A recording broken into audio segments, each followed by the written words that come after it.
भारत माता का हम नारा लगाते हैं, मगर भारत माता में किसकी कितनी आबादी है यह किसी को नहीं मालूम। मैंने जाति जनगणना की मांग की। मैं आपसे पूछूं, जो छत पे लोग खड़े हैं, आपसे पूछूं कि देश में पिछड़ों की कितनी आबादी है, आप मुझे जवाब नहीं दे सकते। लोग जानते हैं कि पिछड़े वर्ग की बहुत बड़ी आबादी है, मगर ये नहीं जानते कि कितनी है। यह सवाल जरूरी क्यों है? क्योंकि अगर हम भागीदारी देना चाहते हैं, पिछड़ों को भागीदारी देना चाहते हैं, तो हमें मालूम होना पड़ेगा कि पिछले हैं कितने।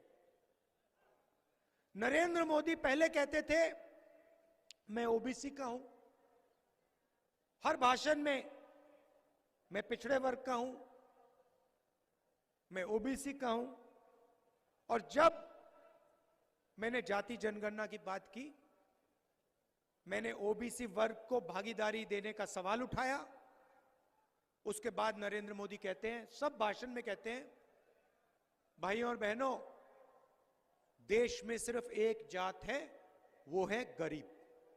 मतलब आप ओबीसी और देश में सिर्फ एक जात, वो गरीब। जब चुनाव जीतने का समय आया तो आप ओबीसी। जब पिछड़ों को उनकी शक्ति दिखाने का समय आया, उनको भागीदारी देने का समय आया, जाति जनगणना करने का समय आया, तो देश में कोई जात नहीं, सिर्फ एक गरीब। मेरे लिए देश की सबसे बड़ी 4 जातियां हैं। मेरे लिए सबसे बड़ी जाति है गरीब, मेरे लिए सबसे बड़ी जाति है युवा, मेरे लिए सबसे बड़ी जाति है महिलाएं, मेरे लिए सबसे बड़ी जाति है किसान।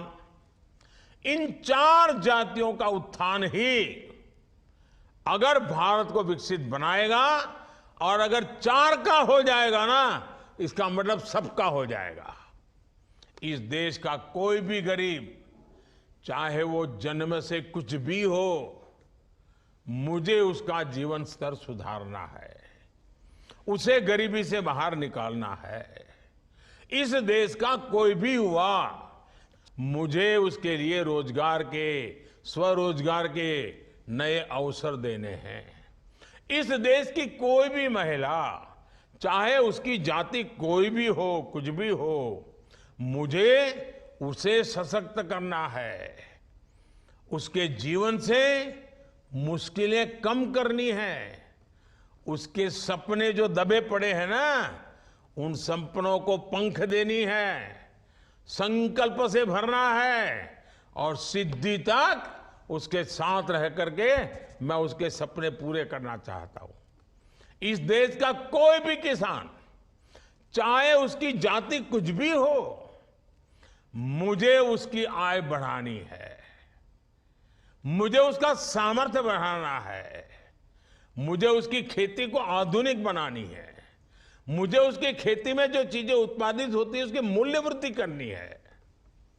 गरीब हो, युवा हो, महिलाएं हो और किसान, ये 4 जातियों को मैं जब तक मुश्किलों से उबार देता नहीं हूं, मैं चैन से बैठने वाला नहीं हूं।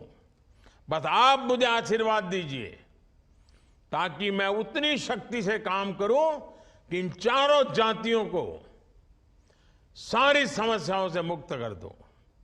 और ये 4 जाति जब सशक्त होगी, तो स्वाभाविक रूप से देश की हर जाति सशक्त होगी। जब ये सशक्त होंगे, तो पूरा देश सशक्त होगा।